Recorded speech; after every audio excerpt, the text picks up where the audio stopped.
Hey guys, welcome to EDM Legends. Welcome to my studio. It's very chaotic. I just moved in, first day actually, and it's time after the last episode of EDM Legends with Laidback Luke. There was also one with Tokadisco and Olaf Bozowski for another one. This time from Berlin, PHONIQUE, DJ and producer, makes the real original deep house music. I sat down with him half a year ago in Berlin. It was a very honest, easy talk, interview with a lot of information you won't get anywhere else about DJing and producing. So enjoy.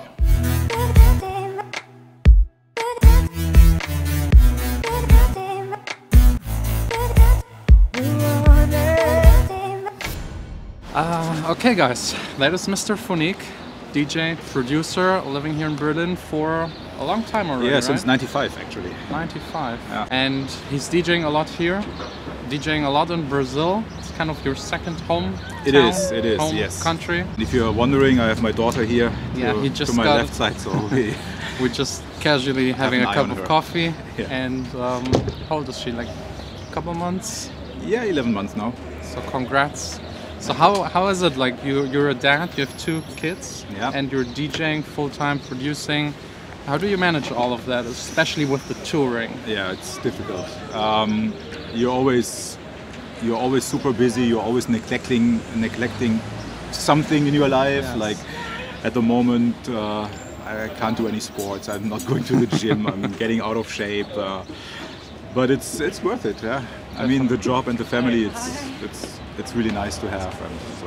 And you're probably always trying to do your bookings in tours. I mean, Brazil is far away, so it makes sense to do a couple of gigs in a row. Yeah, exactly. When I go to Brazil, I'm usually like going for 2 weekends, so I'm away for 12 days, which is like the maximum I can manage without a little one. And then usually it's like weekends in somewhere in Europe. I'm just leaving on Friday and returning on Sunday, and then I have the full week to take care of her and being part of her life. Unlike other parents or fathers who are like going to a job at 9 in the morning, returning at 6 and then falling asleep, or the baby's already in bed. So of course, you can take a day off during the week and just take care and make up for being away a lot. Exactly. So a lot of young DJs are always asking how to actually get bookings, because it's not easy. Yeah. We just talked a little bit off camera, and there's always a struggle. Yeah, and it's getting more and more difficult these days because everybody wants to be a DJ, and especially here in Berlin. Yeah, everyone is a DJ, and it's kind of easy to get the material nowadays. You like downloading your music, and back in the days you had to go to a record shop and buy expensive vinyl. You have to have like expensive turntables and a mixer and everything. So nowadays you just make some auto-sync mixes at home with your laptop, and you have the feeling you're like a proper DJ. And it's a little bit more commitment you have to to do there. So how to become a DJ nowadays? You really have to have a passion for it. You have to. I think it's important to have your own style. Many people are like, oh yeah, I could do this, and then they're copying someone. And I think it's important to find your own way and your own specialty, your niche of music maybe. And then you have to get connected. That's nowadays the most important part. Yeah. It's very difficult to just have an agency if you're totally unknown, because nobody will ask, hey, can I get Mr. X from there, because he's unknown. So you have to talk with promoters, to go to clubs or bars, little bars, and ask if you can play for free, so really start little, and try to exactly grow. And it's not about, in the beginning it shouldn't be about making money. It should be about like getting more and more experience, and like maybe making yourself a name already. Like if you have like at least 20 people coming to a bar regularly and they're into music, then maybe they will talk about it one day, and then maybe they will book you for a small party. So kind of growing like a fan base, an audience, like a group around you that will support you. Exactly. Because I know you started with also doing like parties, like promotion. Yes, and actually, stuff. That's how you got into DJing a little. Yeah, I was DJing like at home, bedroom DJ DJ style already long time, but I never had the feeling that I'm like worth DJing for people. And I was promoting parties, and then I back in the days, but that's another time. In Berlin, it was people, DJs. They came to the party, they started to play, and they started already with like kind of primetime DJ music, yes. like really like too much banging music and stuff. And I always felt like you need to have a proper warm up. Nowadays, people can do that, or you have good warm up DJs. But back in the days, the DJ came like first time I heard Lexi, for example. Yes. Who's a great DJ nowadays. But when he was doing the warm up for West Bam at Cookies, and he was playing banging music, I was like, oh my god, how can he do that? It's like no one there, and you enter and you feel like you get a headache already. It's like and I was the one who was like, I was promoting, and I felt like, okay, let me do the warm up myself for the first 2 hours. I play like slow and more like disco-ish melodic music to welcome people, like yes. they have to feel welcomed and warm, and go to the bar, have a drink, and then slowly like increasing the pace and the energy of the music, so people would feel like, now we arrived, and now we feel like we are already moving a little bit, and then they're looking up, they see, oh, there are more people, and the first people start to dance, and then you can start your program. Because there's definitely an art to being an opening DJ. Yes. That a lot of people underestimate. You can ruin a night with a wrong warm up, I would say. I had like, I was traveling to a lot of countries when they just started to grow their electronic scene there. Like I was in Azerbaijan long time ago, and the first time I came there, DJs were playing like David Guetta, Black Eyed Peas as a warm-up for my music. I was like, it's so hard to take over now. People are in a completely different mood, yes. And So but how do you do that? Like if someone opens like this, is it like do you do a full cut? Do you try to adapt to it? I try to do adapt. A really long. No, I try to adapt because I think. Because some DJs they just turn off the music, talking to their mic. Yeah, but if you're like a superstar and people are like really focused on you, they accept the break and you talk to them and then make a cut. But if you're like maybe just known to 10% of the people there, or 20, the other people would be like surprised what's going on. They don't know. So I try to adjust. I mean, I don't have EDM music, but I have like energetic music. So I take over with this music and then like slowly getting into my direction and see where I can go from there. Sometimes it's not working like properly after a warm-up like this, but but there's still air cover for the guests. Yes, so yes. This also always helps. So it's an art form to do a good warm-up, and I really appreciate if I'm coming somewhere to a place and I see the warm-up DJ really is doing a good job, and he knows probably what kind of music I'm playing, so he's playing. Because they should usually look up who's the main act, what kind of music are they producing, what kind of music are they playing, and adapt to it, and maybe not play their biggest hits. Yeah. If I'm doing a warm up for PHONIQUE or for Fatboy Slim or Ricardo Villalobos, it should be completely different music every time, because it's completely different styles. So I think that shows how good a warm-up DJ can adapt, and that's pretty important, I think. You're playing a lot in Brazil and in Baboom, which is like one of the most famous clubs in the world. Yes, Baboom is... It got voted best club in the world a couple of times, or was it in the top 10? Yes. It was voted, I think, even the best club in the world for a few times. It's a club at the beach. It's not like a beach club. You have a view on the beach. I will try to find some pictures of it. It's really impressive. Yeah. Show them to you. The sun goes up right in the center of the club. Yeah. And there's some good drone videos of the club. You like it's that. It's right next to the beach in the jungle a little bit. Yeah, it looks a little bit like that. Yeah, it's for a while it was really hard to get there. You have to drive through a mountain and get there.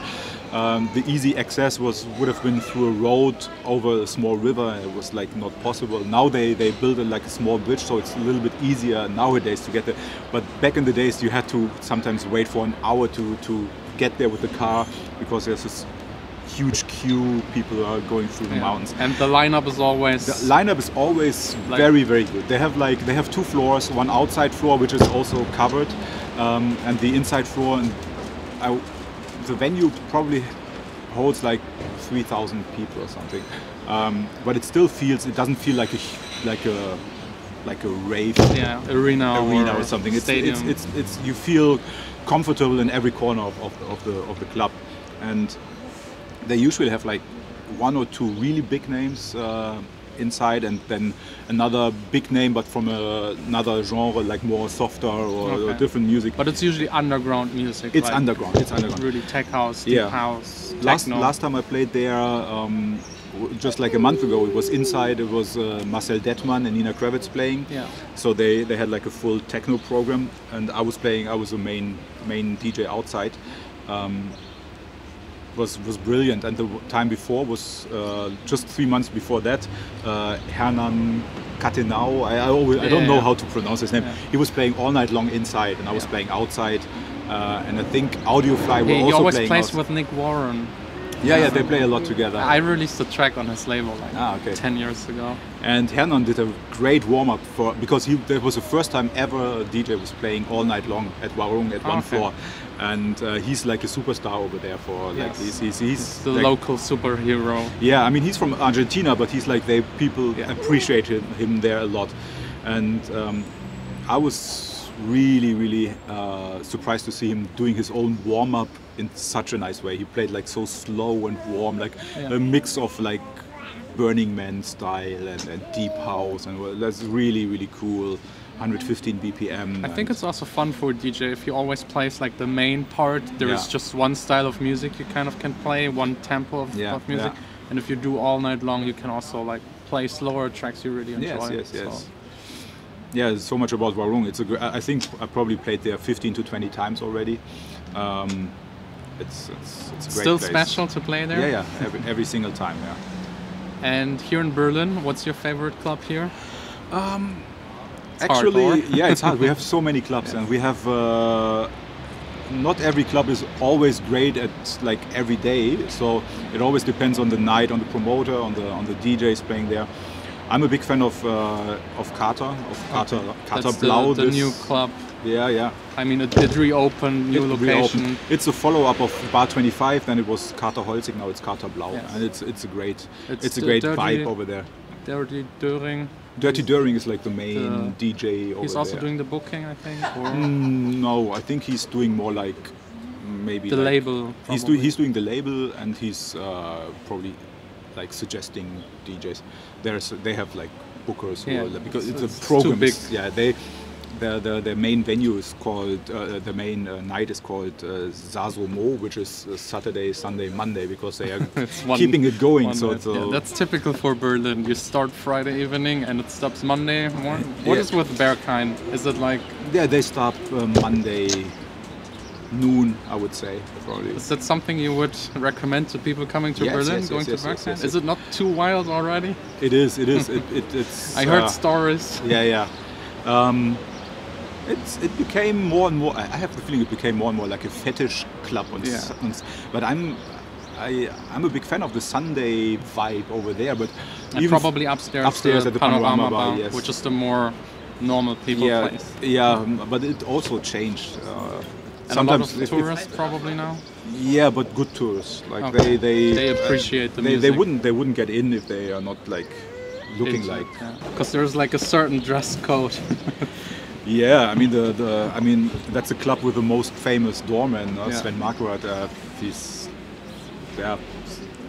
I can recommend to go there. If you get in, you for will the have experience. But it's probably not something where you go every weekend. No, when I'm going, I'm making it maybe twice a year as a guest myself, because it takes too much energy. Like with 2 kids and then Berghain. Yeah, and I'm like you go there, and when after leaving, I'm a year older or something. It's like but it's great, and I can recommend that. And Kata is always fun.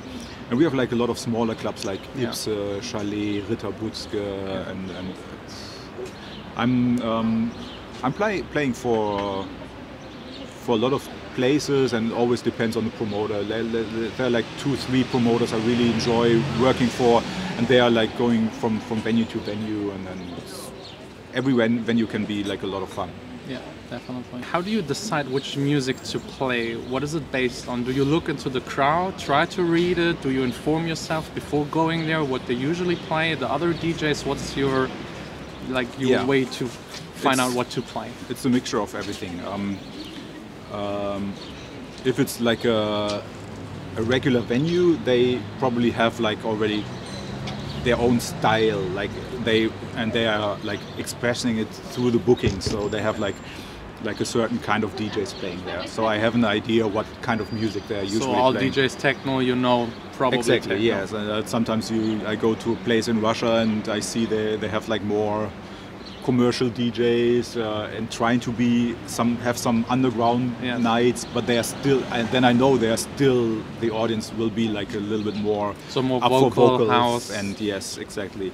And then also it depends on the warm-up DJ. Usually if the warm-up DJ is like the local DJ, the resident, he should know how to build up the party. Yes. He should know the crowd the best. Exactly. Actually. And then I'm relying on my observational skills and checking how people are reacting, and of course I'm trying to please the people, but I also try to give them a direction which is maybe something new for them or something different, to put my own. So a little bit of educating maybe? Yes, a little bit, but I have to watch if it's working or not. I don't want to like everybody leaving the place. So what I really like is like if I'm playing at a club which is full and there's only one floor, so people can't run away. Escape, So you can play like one slow track in the middle, and like make a little bit of a break maybe for the people. A break, so they can like go to the bar, have a drink, and then feel the energy rising again. Stuff like that, like presenting the music in kind of waves, telling a story and all this stuff. It's not working if you have like 2 or 3 floors where people can like say like, oh, maybe that's a good idea to go to the other floor now because it's getting boring here. Sometimes those boring moments are really important. Yes, definitely. Have a break, gather energy back again. So what's planned for you next? Because we talked a little bit about albums. You're one of the persons that likes actually to make albums, because it's not a lot of underground, deep house, tech house people do albums. Yeah, I released 4 artist albums so far, and now my idea is to make an acoustic album. I told you, like my greatest hits transformed into acoustic tracks. I just started to work on this idea, and it's looking good. So it's something for 2019 probably. Okay. And besides that, I'm still on the producing tracks for club releases. In between single releases, remixes. Exactly, yeah. But why are you doing the album? Is it like as an artist, the art form? Because actually, like albums are quite tough these days. These days, yeah. And especially with this kind of music. Yeah, I figured out the hard way. The last album was like not that powerful anymore than the ones before. People are just streaming or downloading their 3 favorite tracks. They don't listen to the tracks. Yeah, so they don't listen to the album as a whole thing. That's the sad part. So that's why I think an acoustic album, people who are into this kind of music, they will listen to a whole album. But it's more about the tracks. I'm doing the acoustic album for the single track. So I think every track will be very good and will pop up in some playlists or whatever. And maybe remixes then of the acoustic versions again, or I don't is that know. Already too far? That's too far. Because the acoustic versions are already from club tracks. But it could be interesting. It could be interesting to have like more instruments to work on it. Yeah. But I think the house electronic album for me is maybe over for the future. It's more like making nice releases and that's it. I think that's the future with streaming. Yeah. There's really no point anymore. Yeah. Gig-wise plan for Next again, Brazil. Is there anything? Tours? We don't have a tour scheduled yet, but I think in August there's something I was talking about with someone. I'm going to Istanbul in 2 days actually. Oh, okay. That's the next stop, and then so probably better weather than here in Berlin. Yes, yes. And the week after to Madrid, and then I don't know. These days it's very short noticed everything, Yes. and cancellations also very short noticed. So I think that's pretty much it. Thanks a lot for your time. Yeah, And always fun. for the little princess being really, really quiet and nice. Yeah, she is, huh? Good baby. Good girl. Really cute one. So yeah, thanks a lot. And we will maybe see us again in Berlin, maybe also in Düsseldorf. Yeah, He might actually come over and play there. It's not 100%, but working on it. The Silk Club has to answer. Yeah. Okay guys, so yeah, thanks again. If you have any questions, leave them in the comments down below. I will try to answer. You Yeah, might also... sometimes I'm answering. Yes, Sometimes so I'm commenting. I know. Yeah. So just leave your questions down below. Thanks a lot. Ciao, ciao.